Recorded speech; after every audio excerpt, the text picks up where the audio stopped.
Welcome back to Texas in Focus. My guest on the program today is the former Bexar County judge, former state representative, former state senator, former San Antonio city councilman, and former San Antonio mayor, Nelson Wolff. His new book is 95 Power Principles, Strategies for Effective Leadership in Local Government. Judge Wolff, thank you so much for joining the program today. Yeah, I'm glad to be here. Thanks for inviting me. Absolutely. So I think the hardest thing about this interview is generally we do 8 questions. And I think the hardest thing is narrowing it down to 8 with you just because of your long career in public service. But Yeah, let's start with this. Before the power principles, you wrote this book, The Changing Face of San Antonio. yeah. And since you wrote the book on it, your public service started in 1971. What's the biggest difference between the San Antonio of 1971 and the San Antonio of 2023? Oh my gosh, it's a huge difference. We had a very narrow economy back in 1971. We really lived off of the military. There wasn't a real aggressive leadership to try to push the forward till 1968 when they had the World's Fair, which gave the city some visibility, built the convention center, which was the start of the tourism industry that's so important. So we were late in coming. That's why Dallas, Houston, and other areas passed us as we sort of didn't make any headway for quite a while. Mhm. And, I look at your tenure in office, and particularly your tenure as county judge, Riverwalk extensions to the north and south, the museum in Mission Reach, the Tobin Center, which is just incredible how it blends in with the Riverwalk as well, San Pedro Creek. So, which one of these power principles explains how you were able to jump from generational project to generational project and get them done? Well, first of all, we had a clear strategy of what I wanted to do. It really evolved in, I guess you'd say, 2007. At that period of time, we knew anybody that was following the housing knew there was going to be a blow up. And we took advantage of the low interest rates that came after that and held our expenses down. So I developed a policy, well, let's do things that are long term, that have a lasting impact on the community, because we were able to borrow money at 2%, sometimes less than that. So made a lot of strong investments in the dating back to 2007, not only in what we did at Bexar County, but what we did in our hospital district. We financed and paid for close to $2 billion worth of projects just at the hospital district. And so I think long term, they certainly are paying off, and that was the strategy. And you explain it all in these books, and I wonder because these books have been very helpful to me, but they're so narrowly focused on local government, so it's such a niche audience you're going to have on books like these. So what's the point of writing these books that are just so Well, singularly focused? yeah, I think one thing that certainly is helpful with them, it provides a history, and you can go back and look at a number of things that journalists have done. They've referred back to the book to be able to get a historical perspective of what is being done. This last one on 95 principles, really it's targeted toward local government because I think that's the most important piece of government we got. One that a lot of people don't pay a great deal of attention to. It impacts their lives much more than they do at the federal level or the state level. And it requires a tremendous amount of leadership to pull together not just your governmental entity, other governmental entities you got to deal with, all the nonprofits, all of the various commissions and stuff that you start up, and we did a lot of those. So it's a very complicated piece of trying to lead a local community. Now, these 95 principles, I also spent all my life in business while I was in politics, starting 2 companies, building them from scratch, selling them to national corporations. So a lot of what I've learned is not just from politics, it's from being the CEO of a company such as Sun Harvest. We had 9 stores throughout Texas, and we had over 750 employees. So it was that experience, not just from politics, but also from business. And a lot of these principles can be used anywhere in terms of exercising power and exercising leadership. And I'll note that me and my grandmother used to shop at the Sun Harvest on Did 410 she? and Nacogdoches. That was our first store. We actually opened that in 1979, 1 year before Whole Foods opened their first store. So we Hmm. were on the cutting edge, and that's what I always believed you need to do, whether it's bibliotech or whatever we did, get on the cutting edge, get things done, and move forward.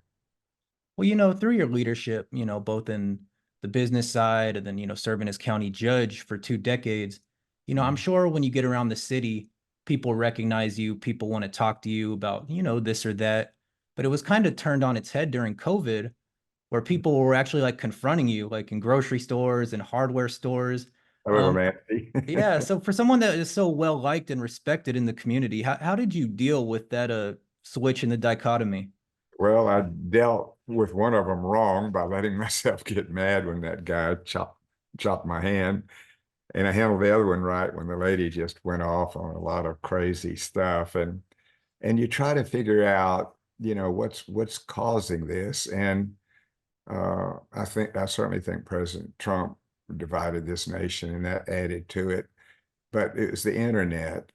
Every conspiracy theory in the world now has got large vulture wings spreading all over. When that one lady, said they were going to kill me and I would walk the streets anymore. It's coming. She was just mouthing conspiracy theories right off of the internet, and that has spread. When people saw that video of what she was saying, 23,000 people watched the initial one, and a not the vast majority of her audience agreed with her. So I'm glad nobody executed her thoughts. But it's just become very, very hard to get truth out, very, very hard to create bipartisanship like we used to have. It's just a difficult situation now. And I wonder how some of that, some of what you see on the internet, I've noticed that it does seep into local government too, because more than ever, local officials are asked to weigh in on issues outside their purview. I'm thinking of the San Antonio City Council their meetings being disrupted by people that were chanting about the Israel-Palestine conflict. How Yeah. should local officials weigh in on hot button issues like that? Well, by and large, it's best to leave it alone. You have enough to deal with. There are enough controversial issues dealing with the state, with how it imposes rules on local government. We had a lot of conflicts with the governor and with the state legislature.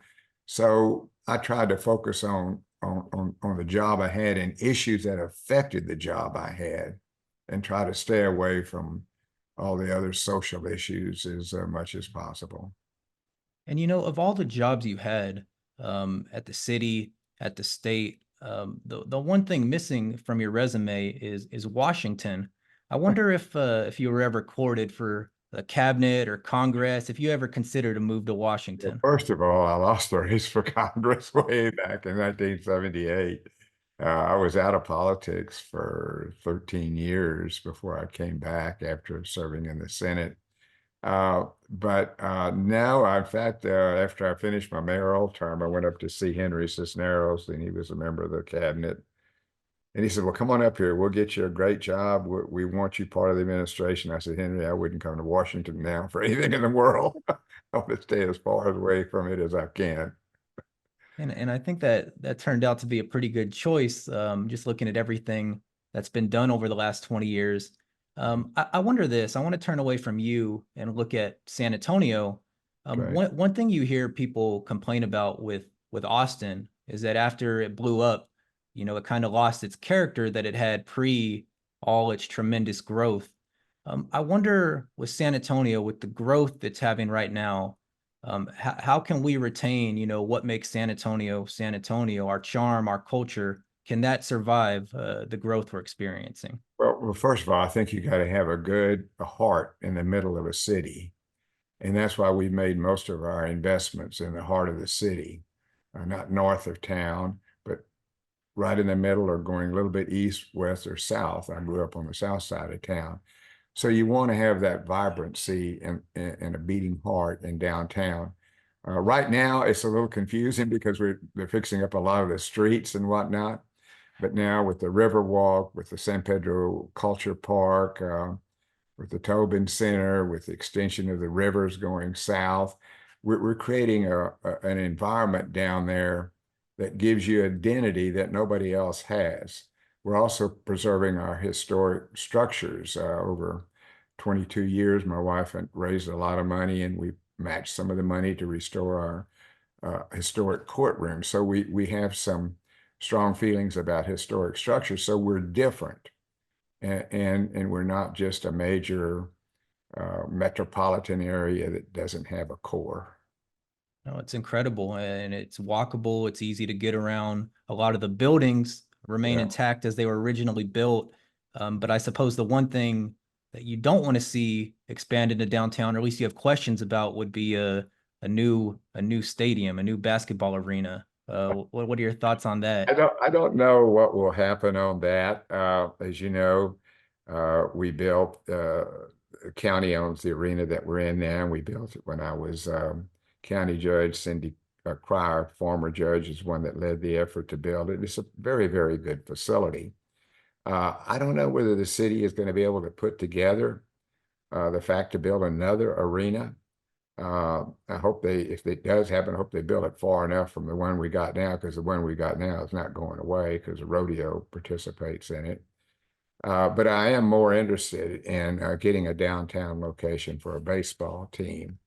I think that would add a lot of vibrancy to the inner city and be able to do it at about 10% of the cost of what you would build an arena for.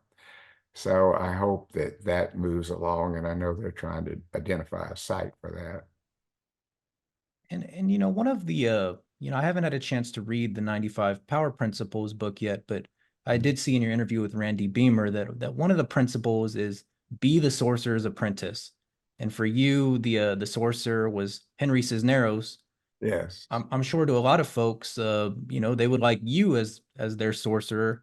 So I just wonder who do you see out there right now that kind of has what you and Henry had? Who do you see leading the next generation of transformational leaders in Bear County? Well, I don't know. That's hard to say. I know there's a lot of bright young people because I lecture at UTSA and I lecture at St. Mary's in their law school. A lot of bright young people coming up. We see some of them becoming involved in politics. Sue Carr is one who ran for the city council, and I supported her when nobody thought she would win. And she's a new, strong, young voice on the city council. I think as we go along, we'll see more of that new leadership coming up, but it still hasn't evolved yet. But there's a lot of bright young people out there. Some of them have political aspirations. I've always encouraged them to do it. I've always tried to support young people running for office that have good qualifications and have the ability to win. So I think we haven't seen that yet, but I know it's out there. And as we start to wrap this up, we will have a mayoral race next year without an incumbent for the first time in 4 terms. Any early thoughts on that race? Well, I think there's four city council people thinking about running. They're all good people. We'll see what happens with them. I have not heard whether someone from the outside is going to run yet. I know there's a couple of young people that would like to do it, but it's always trying to balance things. But we'll see what ends up getting. But right now, it appears there's going to be four candidates at least coming from the city council. And I'll close with this one. The Changing Face of San Antonio came out in 2018, The Mayor and the Judge in 2022. This one, The Power Principles, coming out in 2024. That's roughly a book every 3 years. Should we expect another book in about 3 years? Well, quicker than that, I've working on what I call the Elysian Fields of baseball. Baseball's always been my sport. We built the stadium when I was mayor. Been involved, played it for 16 years as a hardball as a senior. So that book will be coming out, and then eventually there'll be did the mayor book when I finish, and now there'll be one, the county judge one, but that's probably about 2 years away. But I'm always writing something. And with that, that's former Bexar County Judge Nelson Wolff. Judge Wolff, thank you so much for joining the Thank program you. today. Tried it, Matthew.